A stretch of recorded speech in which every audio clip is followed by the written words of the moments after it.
Okay, this is chapter 10 of Zodiac. Zodiac. Sunday, April 19th, 1970. The man parked in a late model hardtop at the corner of Bay Street and the Embarcadero seemed to have an obsession about the crime rate in San Francisco. He went on in great detail to list all 35 of the city's murders so far that year. It's not safe to work alone, he told Christopher Edwards, a ship's steward, with all the muggings, murders, rapes, and crime. Edwards had stopped to ask directions while walking to Fisherman's Wharf, and he was getting bad vibrations from the stranger. The man identified himself as a British engineer who lived in San Francisco for 10 years. He offered the steward a lift. Edwards declined, but listened while the stranger went on with great knowledge about all the murders in the city, save those that were on the minds of most people, the Zodiac killings. The stranger's reluctance to talk about Zodiac impressed Edwards, and he could not shake the incident from his mind. As soon as he got to the wharf, he called the police. Later at Central Station, he identified the man from a composite drawing of Zodiac. Was Zodiac a British engineer? Sunday, April 19th, 1970. The body of renowned lamp designer Robert Salem, 40, was found mutilated and almost decapitated in his elegant workshop apartment at 754 Stevenson Street, behind the San Franciscan Hotel. The killer, or killers, had tried unsuccessfully to cut Salem's head off with a long, thin-bladed knife. Failing that, he cut off the victim's left ear and carried it away with him. On the wall, printed in the designer's own blood, were the words, "Satan saves." Then, in large letters, next to a dripping red symbol of a crucified man, was the word Zodiac. On Salem's stomach was the same crucifixion symbol, also drawn in the victim's blood. Apparently, the murderer was covered with blood from his victim and had committed the killing in the nude, leaving trails of blood throughout the studio. Inspectors Gus Corris and John Fotinos did not believe that this was the work of the Zodiac killer, but that of a copycat killer. While detectives continued working on the Salem case, the real Zodiac was busy elsewhere.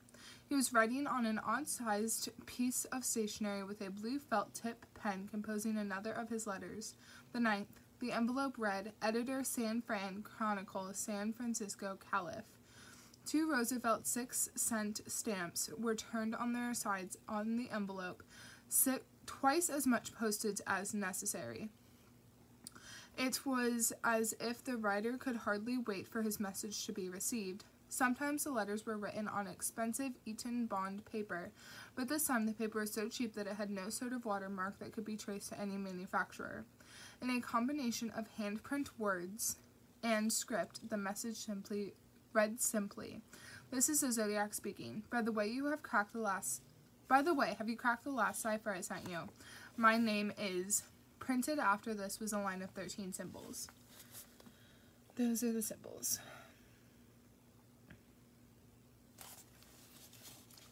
This was the most tantalizing clue of all. The string of 13 characters that Zodiac claimed made up his name. Everyone tried looking at the 13 symbols in different ways. Valito detectives tried manipulating and adding in various directions using the 3 circled numeral 8s. The numbers looked out of place in the middle of the cipher. Zodiac had not used numbers before. Were they something other than number 8? What does he mean? I don't see the 8s, but that's fine. The symbol might also be something other than a substitution cipher. Perhaps they could simply be read literally. K-A-E-N, my name. Herb Can was the Chronicle's leading columnist. That's what they came up with.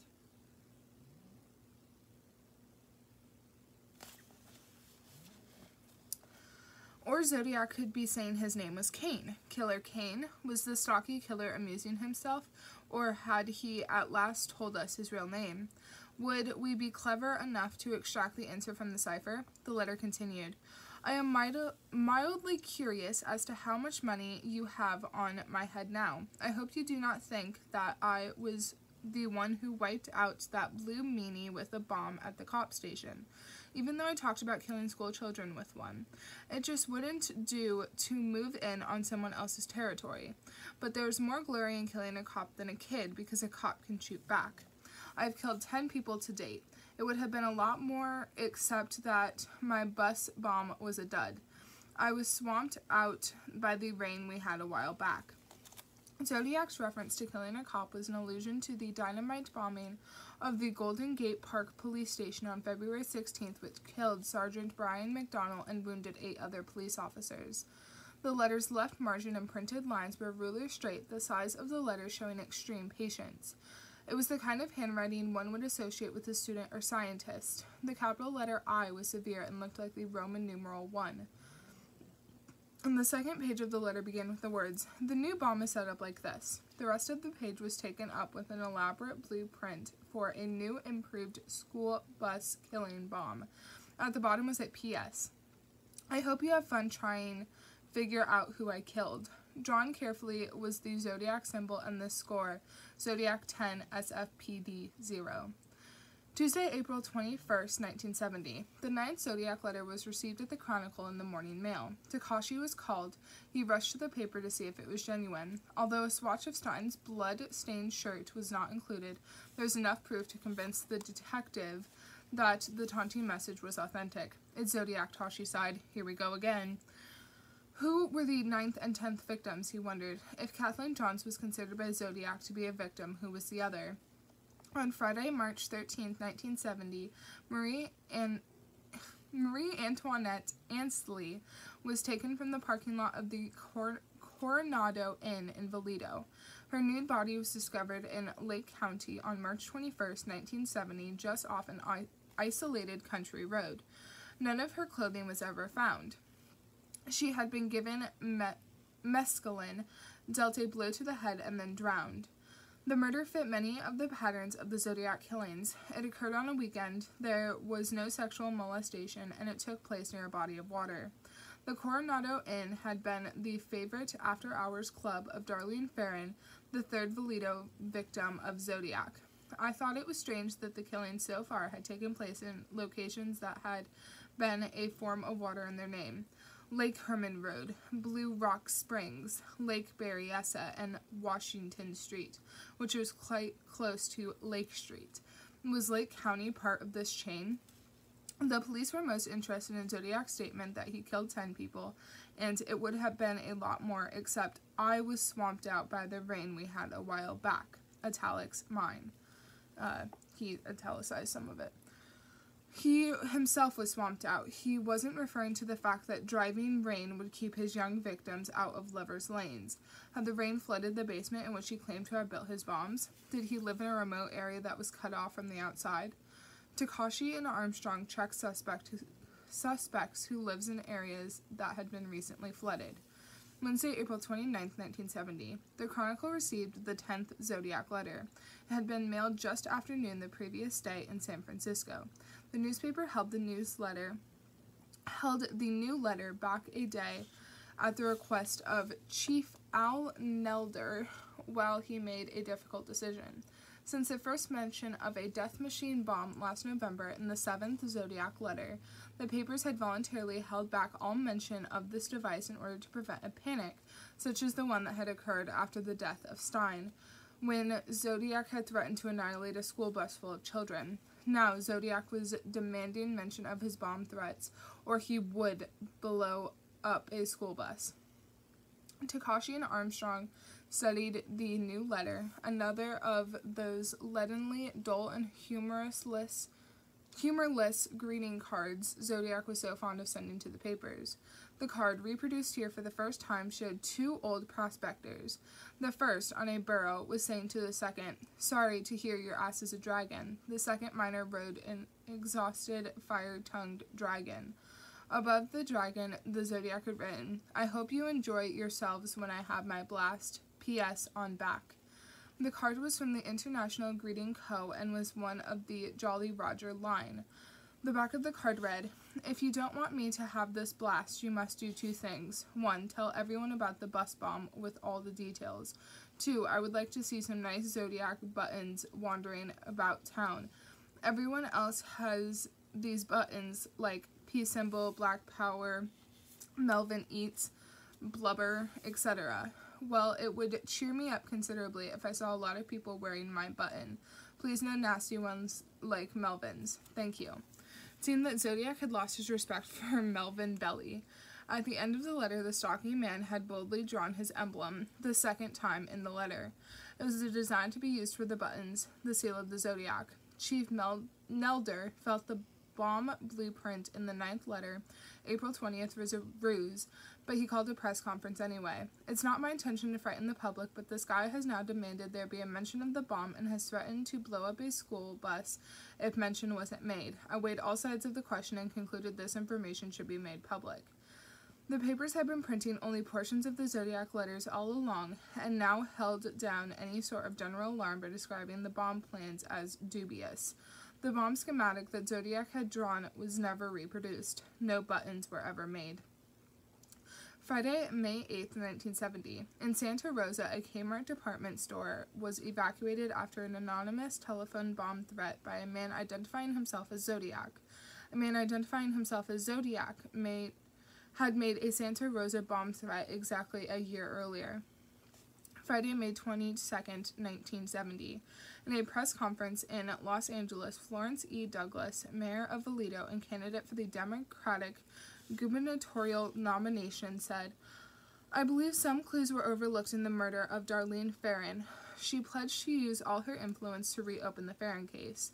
She believed that it was a premeditated killing. Darlene's mother had informed Christopher Harris, Joseph DeLuise's representative, that the night of her death, Darlene had told her, 'You might read about me in the papers tomorrow.' Both Harris and DeLuise felt Darlene knew her killer.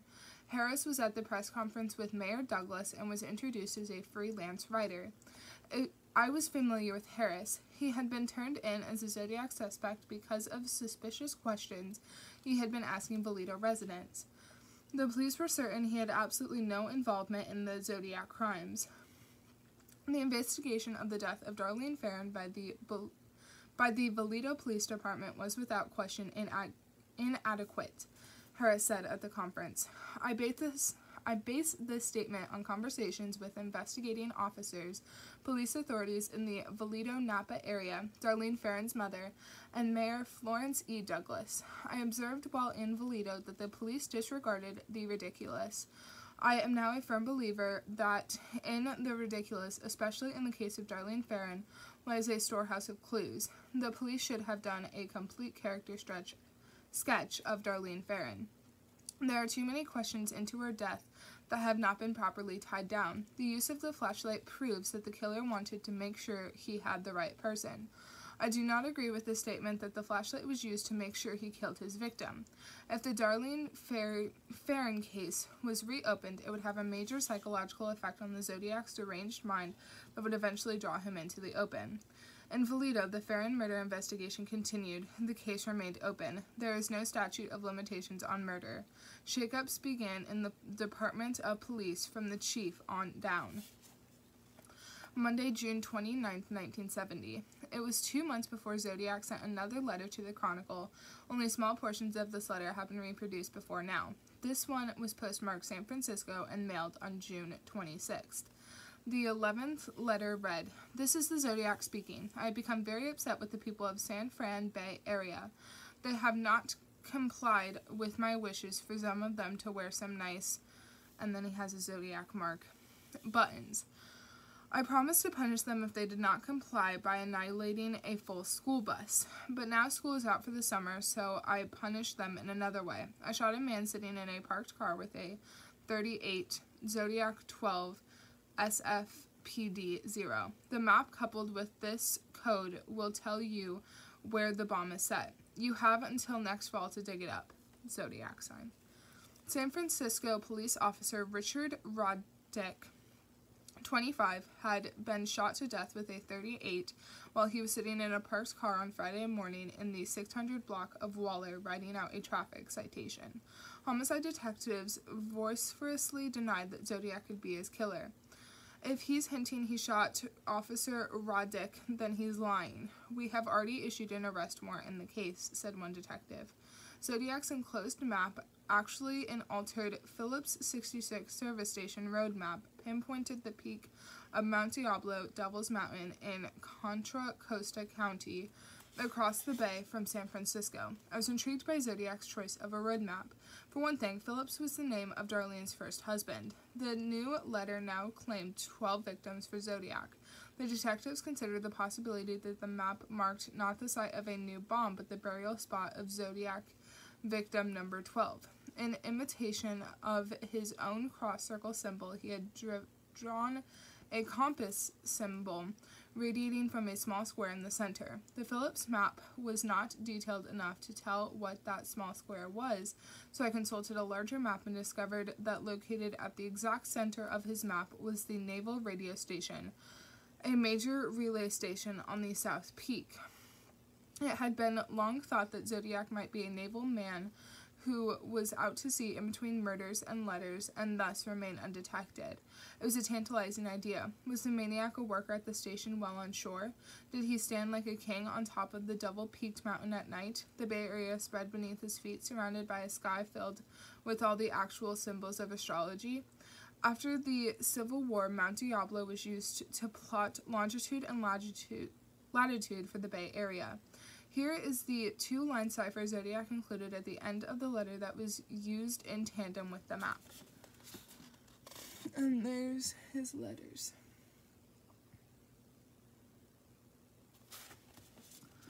Friday, July 24th, 1970. The writing of the next two Zodiac letters, I speculated, went like this. The stocky man began to write with a frenzy. Crouched in the silence of his basement, he donned his gloves and took up his felt-tip pen. Outside the day was bright. Here he was cloaked in gloom, a blackness that clung to every corner of his work area, punctuated only by one strange light. His 12th letter read, "This is the Zodiac speaking. I am rather unhappy because you people will not wear some nice Zodiac sign buttons. So I now have a little list, starting with the woman and her baby, that I have a rather interesting ride for a couple hours one evening a few months back that ended in my burning her car when I found them. The woman could only be Kathleen Johns. Kathleen's terror ride had received scant attention in only one small paper. Zodiac's mention of her would seem to authenticate him as the man who rode with her and her daughter. The stocky man mailed this letter. Then he began work on the longest letter he was to write to the Chronicle. This is the Zodiac speaking. He began the 13th letter, reprinted completely here for the first time, as usual. Again, he mentioned how angry he was that the people of San Francisco weren't wearing any Zodiac buttons on their lapels, even nasty buttons or any type of Zodiac buttons. He paused. How could he show his displeasure, his boiling fury at being ignored? His blue pen moved across the bond paper as fast as his strange method of writing would allow. I, he wrote, and this was a large and bold I, second in size only to the Z in Zodiac at the top of the page. I shall, on top of everything else, torture all 13 of my slaves that I have waiting for me in paradise. Some I shall tie over anthills and watch them scream and twitch and squirm. Others shall have their pine splinters driven under their nails and then burned. Others shall be placed in cages and fed salt beef until they are gorged. Then I shall listen to their pleas for water, and I shall laugh at them. Others will hang by their thumbs and burn in the sun. Then I will rub them down, deep heat to warm them up. Others I shall skin them alive and let them run around screaming. And here he begins to quote Gilbert and Sullivan, changing the lyrics to fit his own meanings. The stanzas he set down were from The Mikado, sung by the Mikado himself. In a spin-off of The Punishment Fit the Crime, Zodiac wrote, all billiard players I shall have them play in a darkened dungeon, all with crooked cues and twisted shoes. Yes, I shall have great fun inflicting the most delicious of pain to my slaves. The Zodiac symbol had now grown to mammoth proportions and filled the bottom of the page, eclipsing the notation SFPD equals 0, Zodiac equals 13. The stocky figure hunched over his work, and this time, paraphrasing Coco in the Mikado, wrote of a little list of all the people he would like to kill. As someday it might happen that a victim must be found, I've got a little list. I've got a little list of society offenders who might well be underground, who would never be missed, who would never be missed. There is the pestilent nuances who write for autographs, all people who have flabby hands and irritating laughs, all children who are up to dates and implore you with implat, all people who are shaking hands shake hands like that, and all third persons who with unspoiling take those who insist. They'd none of them be missed, they'd none of them be missed. There's the banjo serenader and the others of his race, and the piano organist, I got him on the list. All people who eat peppermint and puff it in your face, they would never be missed, they would never be missed. And the idiot who phrases with an enthusiastic tone of centuries, but this in every country but his own. And the lady from the provinces who dresses like a guy, who doesn't cry, and the singularly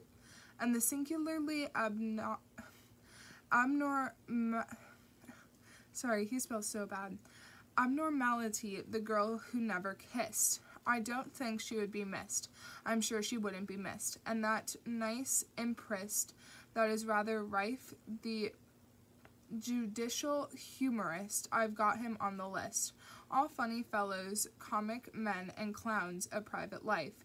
They'd none of them be missed, they'd none of them be missed. An uncompromising kind, such as whatchamacallit, thingamabob, and likewise, well, never mind, and tut, tut, tut, tut, and whatchamaname, and you know who, but the task of filling up the blanks I'd rather leave up to you. But it really doesn't matter whom you place upon the list, for none of them be missed, none of them be missed. He concluded the Lord High's executioner's area with another zodiac symbol, which took up 3/4 of the last page. Below this he wrote a hint about the Mount Diablo map and cipher of exactly 1 month earlier. P.S. The Mount Diablo code concerns radians and number inches along the radians. On Sunday morning, the stocky man printed SF Chronicle on the envelope, pushed his chair back, put 1 6-cent Roosevelt stamp jolted jauntily to the right on the letter, and went out into the sunny morning to mail it. Monday, July 27th, 1970. The letters arrived simultaneously at the Chronicle. Late Monday and Tuesday and Wednesday, Zodiac went to hear in the media of his latest threats. But there was nothing, not a word. What had gone wrong? Both letters couldn't have been lost in the mail. August and September gave way to early October, almost the anniversary of Paul Stein's murder. There was still no mention of the new Zodiac letters. The mass killer had no way of knowing that on July 27th, the police and the Chronicle had decided to conduct an experiment to see how Zodiac would react to the lack of publicity. The July letters were finally published on October 12, 1970 by the Chronicle. It was felt Zodiac's thirst for publicity had become his motive for killing. Because of the variations from Gilbert's original lyrics, Armstrong and Tashi knew their man wrote the lines from memory rather than copying them directly from the libretto. They began a painstaking search and questioning of one-time Cocos on the theory that Zodiac may have played the character in his student days. The detectives began with San Francisco's own Gilbert and Sullivan Company, the Lamplighters, and questioned all members of the cast, especially the bass baritones. Handwriting comparisons and obvious differences in physical appearance with Zodiac cleared all present and former Lord High executioners. Tashi ventured that it was more likely that the killer was just a Gilbert and Sullivan buff. I discovered that on the night of Paul Stein's murder, the Lamplighters at Presentation Theater were in rehearsal for The Mikado, due to open a week later. The theater was roughly 13 blocks from the site of the cab driver's murder. Even more intriguing was the fact that during the entire run of the local Mikado, no Zodiac letter was received. The production closed on Friday, November 7th. On the following 2 days, 2 Zodiac letters were mailed. Zodiac wrote 4 letters over a 4-month period after the attack on Kathleen Johns, mostly pleas for attention. Only in the 4th letter was the terror ride finally mentioned. Why mention it now? The Chronicle was not printing his letters, and the police were openly skeptical that Zodiac was actually killing anyone. Perhaps the killer reached for something concrete that would prove he was active. He had mentioned, "The woman and baby that I gave a rather interesting ride for a couple hours one evening a few months back that ended in my burning her car." What, I wondered, made this particular event come into Zodiac's mind if he was not the actual attacker? Only the small circulation, Modesto B, in a story the day after the attack, had mentioned the fact that Kathleen's car had been torched. If Zodiac was only taking credit for the attack, then he had to live close enough to Modesto to have seen the article. My guess was that Zodiac had held back from claiming this crime because he really was the driver, and he had been afraid of what Kathleen might remember and that she might be able to lead police to his door. Zodiac had a habit of writing letters on the anniversary of his attacks and murders, and had written a letter exactly 1 year from the day of the killings on Lake Herman Road. On March 22nd, 1971, the 1-year anniversary of the attack on Kathleen, Zodiac would write another letter. Kathleen Johns at this time went underground. It was not until February 18th, 1982 that I was able to find her. Wednesday, October 6, 1970. In the morning mail, the Chronicle received a plain white 3-inch by 5-inch file card on which the author had composed a message using cut-up letters from the previous day's Chronicle. He had drawn a cross in blood. The message was dated Monday, October 5th, 1970. It read, "Dear Editor, you'll hate me, but I've got to tell you, the pace isn't any slower. In fact, it's just one big 13. 13. Some of them thought it was horrible." Beneath the 13 was a cross drawn in human blood and a PS pasted upside down on the left side of the card.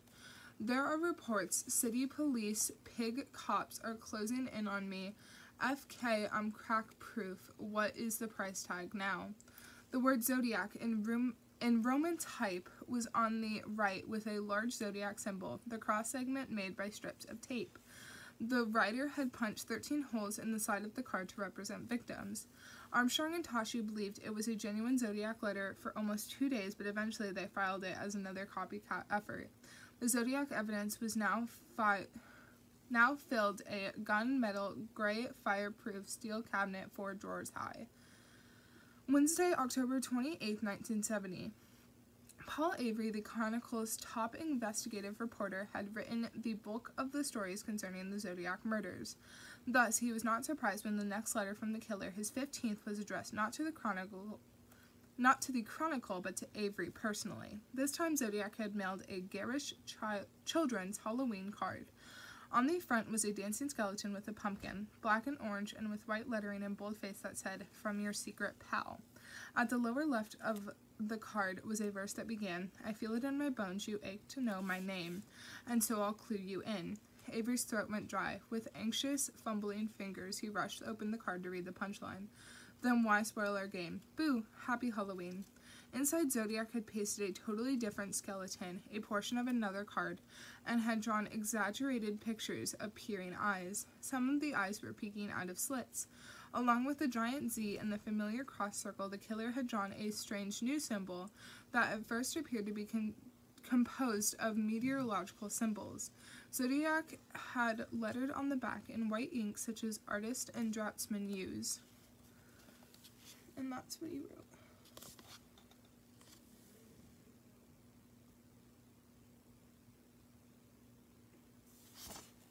Hold on, I'm just going to look at it for a second.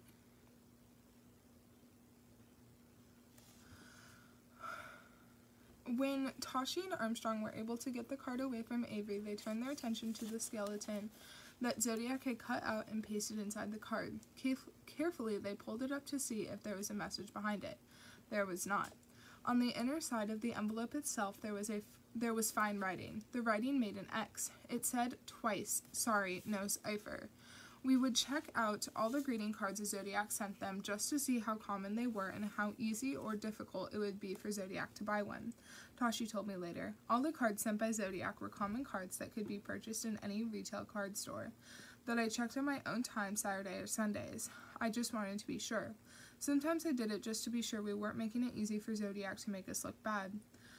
I obtained a duplicate of the Halloween card in its original unmarked state and realized that Zodiac had added the cutout orange pumpkin to cover the pelvis of the skeleton on the front. Sexual repression. The card had come originally with only one peering evil eye. Zodiac had added 12 more and had given the printed skeleton eyes as well.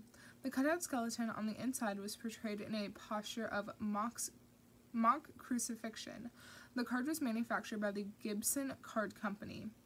As for the new Zodiac symbol, readers as far away as Detroit wrote to say that it represented a wide flange beam, a structural steel shape used in building construction. Some felt that Zodiac was some sort of civil engineer. The symbol looked like this.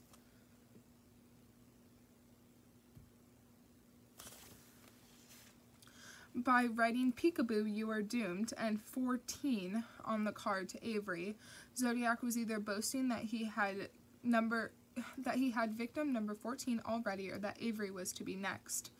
The Chronicle released the story on page 1 on Halloween, and it received worldwide attention. The city room was filled with television cameras for a while, and the light-haired, lanky Avery found himself for a change on the other side of an interview. As a result, there was a flurry of tips, which pleased the police. When asked by reporters if he was concerned about the Halloween death threat, Avery replied that he considered it just a lot of talk. As a former war correspondent in Vietnam and a licensed private eye, Avery could handle himself pretty well.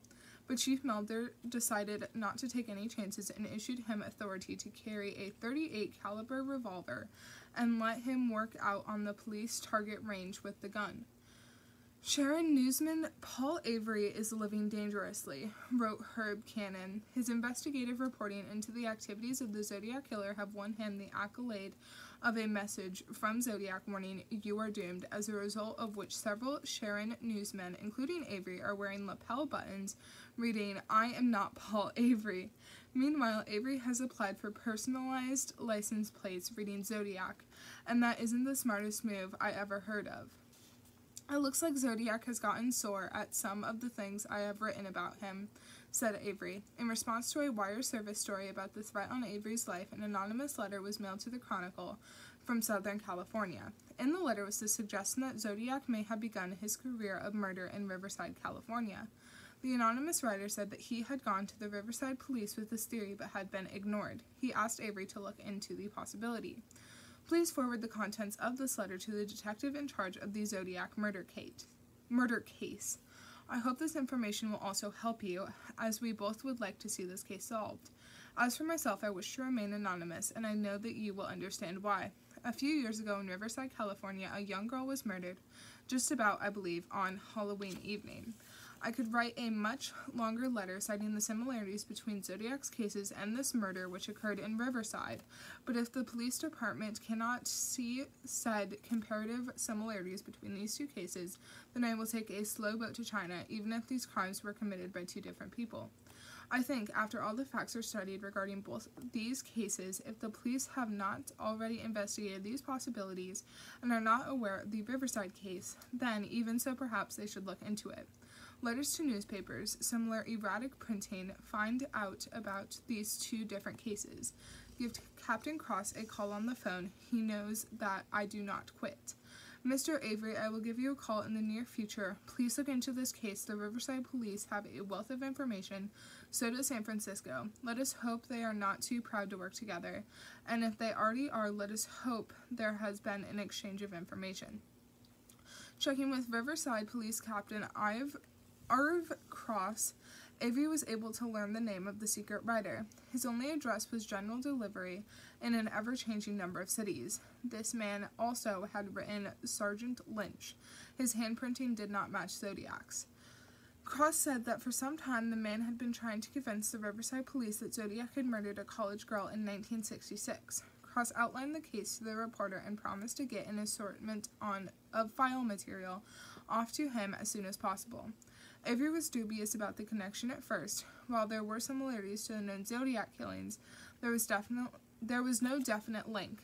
This letter was only one of hundreds that Avery had gotten from people who either knew who Zodiac was or knew how to trap him.